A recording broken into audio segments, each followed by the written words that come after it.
Tuan Yang di-Pertua, Assalamualaikum warahmatullahi wabarakatuh dan salam sejahtera. Alhamdulillahirrabbilalamin. Wabihi nasta'in. Wal'aqibatu lil muttaqin. Wa la udwana illa ala zalimin. Asyhadu an la ilaha illallah wahdahu la syarikalah. Wa asyhadu anna sayyidana Muhammadan abduhu wa rasuluh.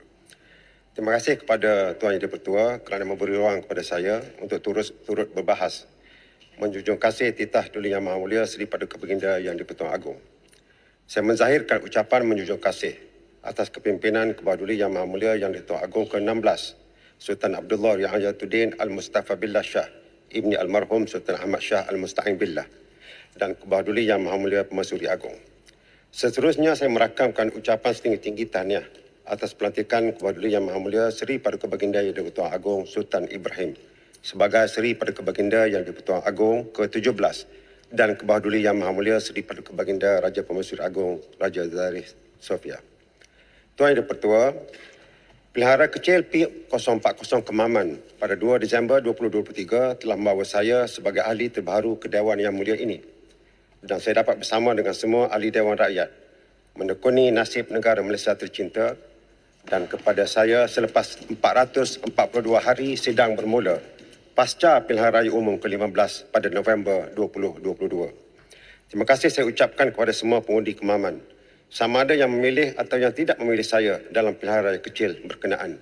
Terima kasih kepada yang memberikan harapan kepada saya dan terima kasih juga kepada yang tidak mengundi saya kerana mereka sebenarnya adalah menjadi elemen semak imbang atau check and balance dengan izin dan sumber kritikan terhadap apa jua kelemahan saya. Tidak kiralah sama ada benar atau tidak pandangan mereka, semuanya saya perlu hadapi dengan berlapang dada. Apa yang lebih penting ialah kita semua di sini adalah harapan rakyat. Sebagaimana kata orang tua, kayu besar di tengah padang, tempat bernaung kepanasan, tempat berlindung kehujanan, uratnya tempat bersila, batangnya tempat bersandar. Bahawa pemimpin seperti kita semua ini adalah tempat rakyat mengadukan nasib dan memimpin mereka. Tuan Yang di-Pertua, bersandarkan kepada denyut nadi inilah kita melihat kesenangan dan kesusahan rakyat seluruh kelompok usia, dari pelajar, petani, nelayan, peniaga, pekerja kilang, doktor dan sebagainya, yang berdepan dengan perik getir suasana ekonomi yang mencabar ketika ini. Benarlah bahawa sebuah kerajaan mempunyai tanggungjawab terhadap semua peringkat dan kelompok rakyat. Kerajaan memang perlu menambah sumber keuangan negara kerana ianya adalah asas untuk membangunkan ekonomi, keperluan dan sosial rakyat. Tetapi biarlah penambahan hasil negara ini tidak dengan memberi tekanan kepada rakyat awam yang perit kehidupan mereka, menerusi pelaksanaan cukai luar jangka dengan kadar yang membebankan seperti SST dan lain-lainnya di masa yang tidak sesuai ini. Kerajaan juga hendaklah mempunyai mekanisme khusus agar syarikat-syarikat yang mendapat keuntungan besar dan bank-bank perlu memainkan peranannya lebih lagi untuk membantu rakyat Malaysia. Bukan sahaja bercakap berkenaan dengan keuntungan mereka di setiap akhir tahun keuangan. Kita tidak menafikan realiti semasa bahawa permasalahan ekonomi ini sedang berlaku. Selain daripada isu polisi ekonomi, struktur ekonomi fiskal, sistem percukaian dan terdapat puluhan perkara lagi yang sepatutnya menjadi pertimbangan kerajaan untuk ditangani dengan penuh keterbukaan, termasuklah isu kehidupan beragama, isu sosial dan pendidikan, keharmonian kaum, hala tuju sains dan teknologi dalam menentukan teknologi strategik atau strategik teknologi dengan izin yang mesti dibangunkan, keterjaminan makanan, kemajuan sukan dan sebagainya. Kerajaan mungkin merasakan bahawa mereka tahu dan boleh menyelesaikan semua perkara. Tetapi ketika berdepan dengan saat kritikal seperti ini, pendekatan dan inisiatif non-partisan dan bipartisan atau non-partisan and bipartisan initiatives dengan izin wajar diterokai sebagaimana dalam keadaan tertentu diamalkan di negara maju ketika mereka berdepan dengan suasana yang getir. Tuan Yang di-Pertua, Perlembagaan Persekutuan semasa ini digubal telah menetapkan konsep muafakat kuasa kerajaan persekutuan dan kerajaan negeri dengan adanya senarai persekutuan, senarai negeri dan yang paling penting telah dengan jelas menyatakan bahawa suatu kerjasama mesti berlaku dengan wujudnya senarai bersama. Sebenarnya bersama inilah yang memerlukan libat urus dan perbincangan, perkongsian maklumat, semuanya atas saling percaya mempercayai tanpa kecurigaan perbezaan politik. Pengukuhan konsep federalisme ini adalah merupakan perkara asas terpenting yang memerlukan satu reformasi struktur dan reformasi institusi yang menyeluruh untuk memastikan negeri-negeri yang membentuk Malaysia berada di landasan kompetitif yang akhirnya membawa Malaysia ke tahap yang lebih baik. Banyak perkara yang memerlukan kajian semula dan reformasi struktur ini. Sebagai contoh yang mudah, cukai yang dikenakan kepada rakyat semakin bertambah dalam banyak bentuk dan kadarnya semakin bertambah. Tetapi kadar pemberian ikut kepala kepada negeri mengikut jadual 10 Perlembagaan Persekutuan ataupun Akta 622 masih pada kadar yang lama sejak tahun 2002. Oleh yang demikian, kajian semula wajar dilakukan. Saya sedar bahawa isu ini telah dibangkitkan sebelum ini oleh Pasir Mas dan Pendang serta di Dewan Negara. Tetapi jawapannya tetap sama, iaitu ianya belum mahu dikaji semula. Walaupun kita tidak nafikan bahawa pemberian yang lain bertambah, seperti pemberian berdasarkan tahap pembangunan ekonomi, infrastruktur dan kesejahteraan hidup, ataupun yang dikenali dengan nama tahap pemberian peruntukan maris dan pemberian Ecological Fiscal Transfer EFT dengan izin, tetapi ianya tidak menjawab persoalan pokok terhadap kadar yang sudah lama dalam jadual 10. Contohnya, 100,000 pertama penduduk dibayar RM72 satu kepala. RM500,000 penduduk yang berikutnya hanyalah RM10.20 seorang dan seterusnya. Di masa yang sama, suatu reformasi yang menyeluruh perlu dilaksanakan yang mungkin melibatkan pindaan terhadap jadual 9 dan jadual 10 Perlembagaan Persekutuan untuk memberi lebih peranan dan autonomi terhad atau limited autonomy dengan izin kepada kerajaan negeri yang lebih dekat dengan rakyat di bawah bagi menangani masalah rakyat, manakala kerajaan pusat memfokuskan kepada perkara-perkara besar seperti keselamatan, pertahanan, luar negara, kesihatan dan lain-lain.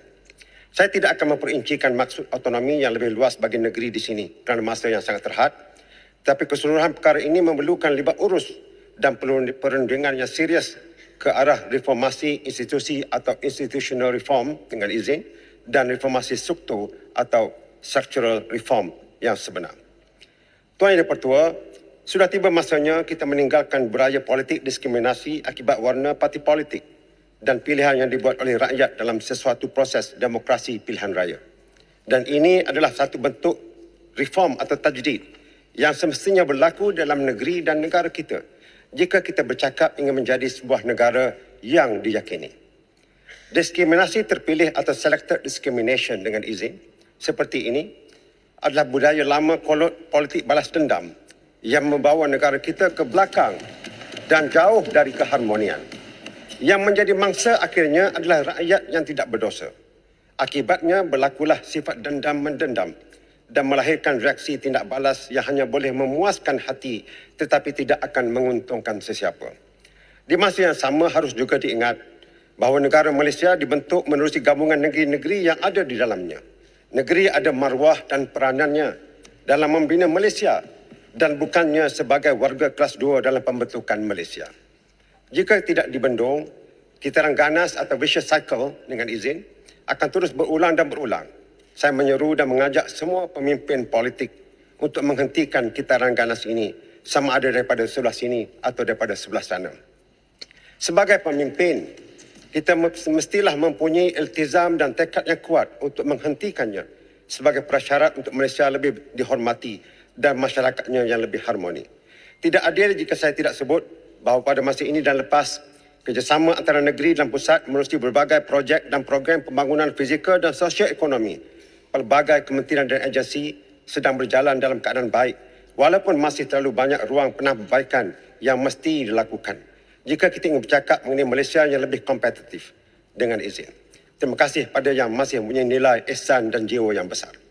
Tidak sempurna ucapan saya tanpa saya menyampaikan permintaan 1.2 juta rakyat Terengganu yang mengharapkan penyaluran royalti petroleum atau disebut oleh Kerajaan Persekutuan sebagai wang ihsan dan dana khas yang kita terima sejak sekian lama agar diteruskan tanpa sebarang kelewatan mengikut jadualnya yang diamalkan sejak puluhan tahun. Untuk rekod, perlu diingatkan bahawa penerimaan dana oleh Kerajaan Negeri Terengganu atas nama royalti petroleum dari tahun 1978 hingga 1999 adalah secara terus dari Petronas tanpa melalui pihak ketiga. Sudah tentu Kerajaan Madani yang ada pada waktu ini tidak mahu dibaca dalam buku sejarah atau generasi yang akan datang sebagai pihak yang tidak membayar wang royalti berkenaan yang masih berbaki untuk tahun 2023. Sehubungan dengan itu, saya meminta penjelasan dari Yang Amat Perdana Menteri yang juga Menteri Keuangan. Sila jelaskan kepada kami, pertama, apa kebaikan dan objektif yang ingin dicapai oleh Kerajaan Pusat dengan memberikan kesukaran kepada negeri Terengganu sedemikian rupa. Kedua, adakah langkah menekan Terengganu ini adalah tidak berlawanan dengan sifat ihsan dan hormat yang merupakan dua dari 6 rukun Malaysia Madani? Tuan Yang di-Pertua, mengakhiri ucapan saya, sebagai bekas pensyarah dan ahli pengurusan fakulti, saya tertarik untuk menyentuh perkara yang berkaitan dengan keberadaan universiti awam dalam negara kita ini, iaitu berkait dengan isu ranking universiti yang viral baru-baru ini. Keberadaan dan peranan besar universiti awam dalam negara kita tentulah tidak sama dengan universiti atau institusi pendidikan swasta yang mempunyai orientasi dan tanggungjawab yang berbeza. Penekanan yang terlalu serius mengejar ranking sehingga akan melibatkan penggunaan konsultan atau syarikat luar adalah pendekatan counterproduktif dengan izin, di mana pemberat yang tidak adil digunakan dalam membuat penilaian dan tidak sedikit mengorbankan masa dan wang ringgit untuk penyediaan laporan dan survei reputasi. Apa yang sepatutnya dilaksanakan, saya mohon sikit lagi Tuan Yang-di-Pertua, apa yang sepatutnya dilaksanakan ialah kaedah penilaian perlu mengambil kira keadaan sosioekonomi dan struktur masyarakat sesebuah negara di mana proses ranking itu dilaksanakan. Selain dari itu, petunjuk ekonomi atau performance indicator dengan izin yang digunakan pula sudah tentu tidak sama pemberatnya di antara negara maju dan negara yang sedang membangun, di samping falsafah pengajian tinggi dan penumpuan yang berbeza-beza. Suatu alternatif kepada pendekatan ranking ini boleh dilaksanakan dengan pendekatan penarafan atau rating dengan izin melalui parameter yang ditentukan oleh kerajaan dengan menjadikan agenda nasional sebagai paksi utama dalam meningkatkan kualiti institusi pengajian tinggi di Malaysia. Cadangan ini boleh dilaksanakan melalui penambahbaikan kaedah sedia ada ataupun mewujudkan suatu indeks yang perlu dipatuhi dan diikuti oleh semua institusi pengajian tinggi dalam negara kita ini secara lebih mudah dan mesra pengguna, iaitu pihak universiti, tanpa melibatkan masa dan implikasi keuangan yang besar.